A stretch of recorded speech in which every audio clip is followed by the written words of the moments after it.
ভাই ও দোস্ত বুজুর্গ, আমি পবিত্র কোরআনুল কারীম থেকে যে আয়াত কারিমাটা তেলাওয়াত করেছি, আল্লাহ রাব্বুল আলামিন আমাদেরকে লক্ষ্য করে বলছেন, দুনিয়ার ইমানদার মুমিনের দল শোন, তোরা আমি আল্লাহর দিকে ফিরিয়ে আয় আয় আয়, আমি আল্লাহর দিকে আয়। গুনাহ তো করলে অনেক গুনাহ করেছিস, আর গুনাহ করিস না, আমি আল্লাহর কাছে তওবা কর। কার কাছে? কুল্লু বানি আদম খাত্তাউন ওয়া খায়রুল খাত্তাইন আত-তাওয়াবুন।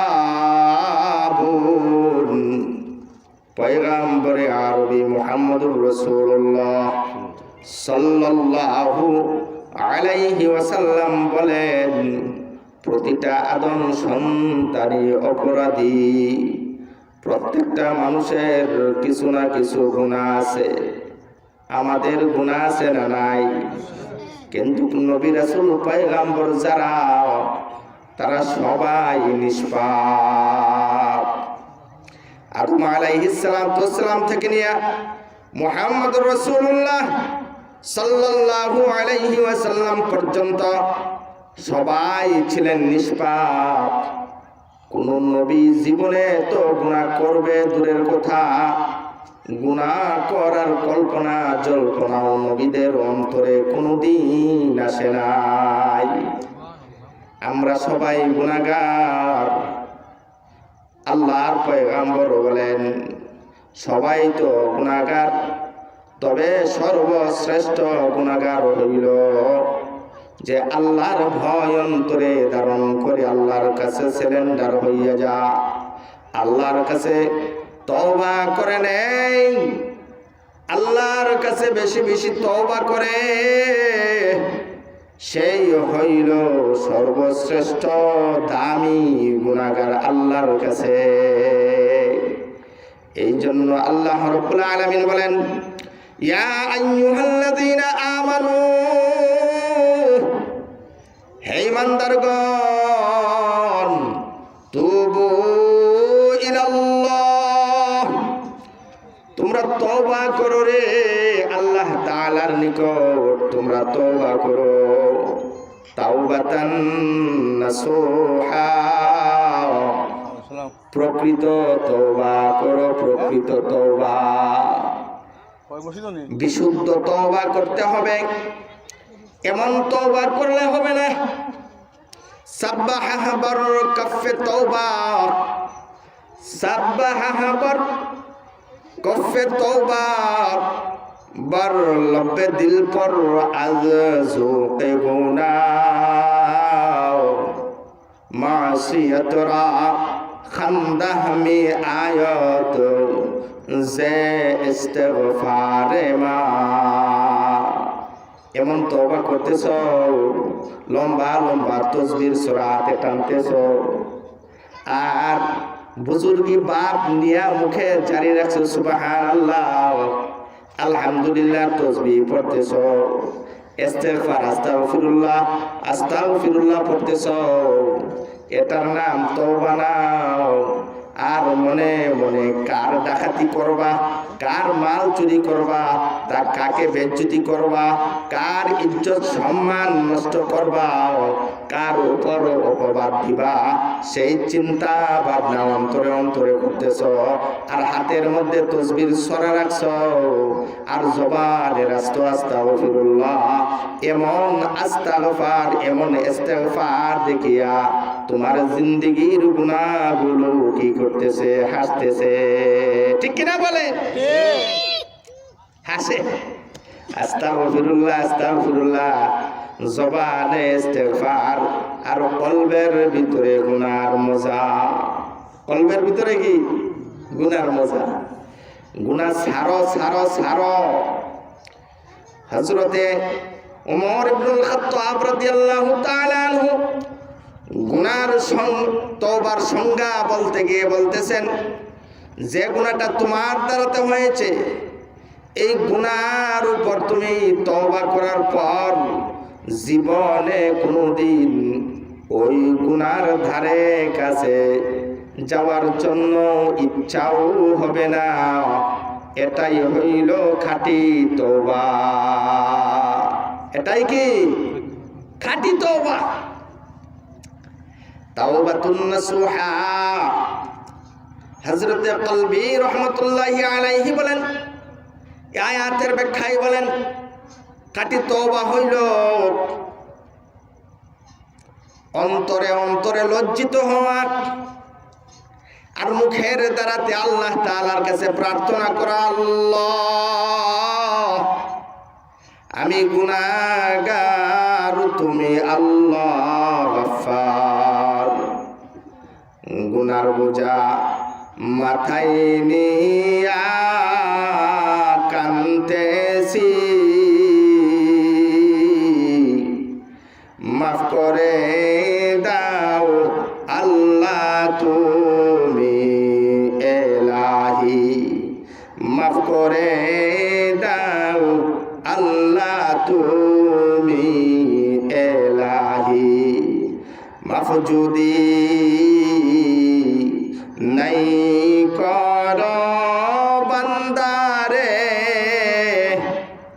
তুমি বলো বান্দা যাবে কারদারে, তুমি বলো বান্দা যাবে কারদারে। ঠিক কিনা বলেন? মনে মনে অন্তরে অনুশোচনা করা আর জবানের দ্বারাতে আল্লাহর কাছে মাপ চাওয়া আর অঙ্গ প্রত্যঙ্গ গুলোকে আর জীবনে কোনোদিন গুনার ধারে কাছে না নেওয়া। এই তিনটা গুণে গুণান্বিত হইয়া যখন বান্দা আল্লাহ তাআলার কাছে তওবা করবে, তখন বান্দার তওবাটা হবে প্রকৃত তওবা। হযরতে আলী রাদিয়াল্লাহু তাআলা আনহু বলেন, এক বেদুইন বলতেছে আস্তাগফিরুল্লাহ আস্তাগফিরুল্লাহ আস্তাগফিরুল্লাহ। আলী রাদিয়াল্লাহু তাআলা আনহু ওই বেদুইনটাকে বললেন, এ বেদুইন, এটা কোন ধরনের তওবা? শুধু আস্তাগফিরুল্লাহ পড়ার নাম তো আর তওবা না, এটা মিথ্যাবাদীদের তওবা, এটা মিথ্যাবাদীদের তওবা, এটা মিথ্যাবাদীদের তওবা। বেদুইন বললেন, আলী তাহলে কোন নিয়মে তওবা করলে আমার তওবাটা প্রকৃত তওবা হবে রে আলী, একটু বলে দেন না। হযরতে আলী রাদিয়াল্লাহু তাআলা বললেন, ও বেদুইন, 6টা বিষয়ের সমন্বয়ে যখন তুমি তওবা করবা, তখন তোমার তওবাটা হবে খাঁটি তওবা। 1 নাম্বার বিষয় হইল অন্তরের দ্বারাতে গুনার উপর লজ্জিত আর অনুতপ্ত হইয়া আল্লাহর কাছে মাপ চাওয়া, নিজেকে বিনয়ীভাবে আল্লাহ তাআলার কাছে সুপর্দ করে দেওয়া, একবারে ছোট নিজেকে মনে করা, অপরাধী মনে করা, দুনিয়ার মধ্যে সবচাইতে বড় নিকৃষ্ট, দুনিয়ার মধ্যে সবচাইতে বড় পাপী আর গুনাহগার হইলাম আমি। এখন তো আমরার বৈশিষ্ট্য হইল ইমাম সাহেবের চাইতে বালা মানুষ আমি। ঠিক কিনা বলে?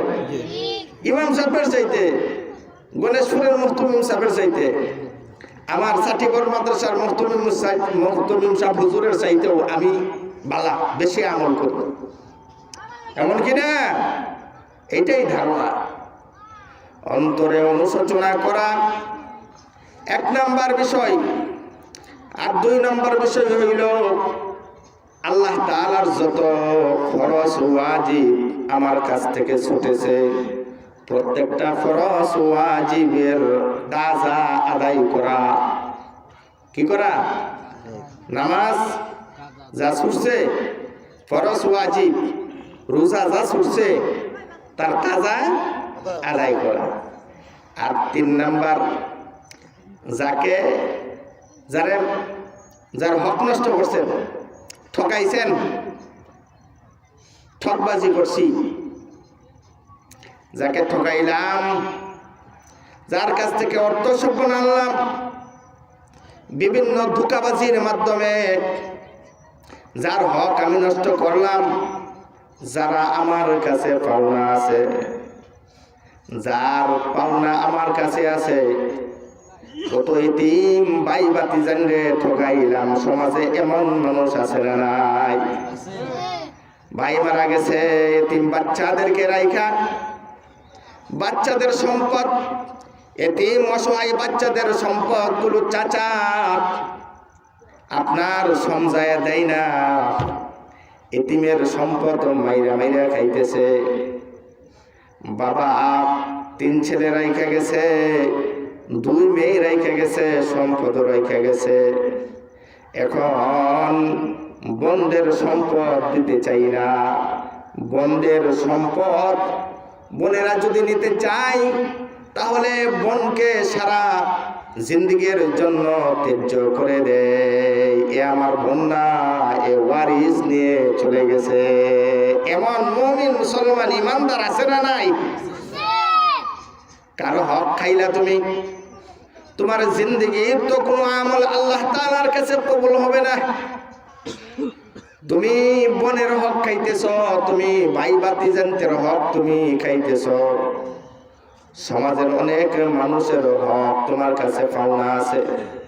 যতক্ষণ পর্যন্ত যার তার হক গুলি তুমি তাদের কাছে পৌঁছাইয়া না দিবা, ততক্ষণ পর্যন্ত তোমার তওবা আল্লাহ কবুল করবেন না, কবুল হবে না তওবা। 4 নাম্বার বিষয় হইল তওবা কবুলের বিষয়। কাউকে যদি আপনি কথার দ্বারাতে কষ্ট দেন, হাতের দ্বারাতে কষ্ট দেন, মুখের দ্বারাতে কষ্ট দেন, চোখের দ্বারাতে ইশারা ইঙ্গিতের মাধ্যমে কষ্ট দেন, যে কোনোভাবেই যদি কষ্ট দিয়া থাকেন, তাহলে তার কাছ থেকে মাফ চেয়ে নেওয়া। যেমনে পারেন সে যেমনে মাফ দেয়, তেমনে তার কাছ থেকে মাফ আনতে হবে।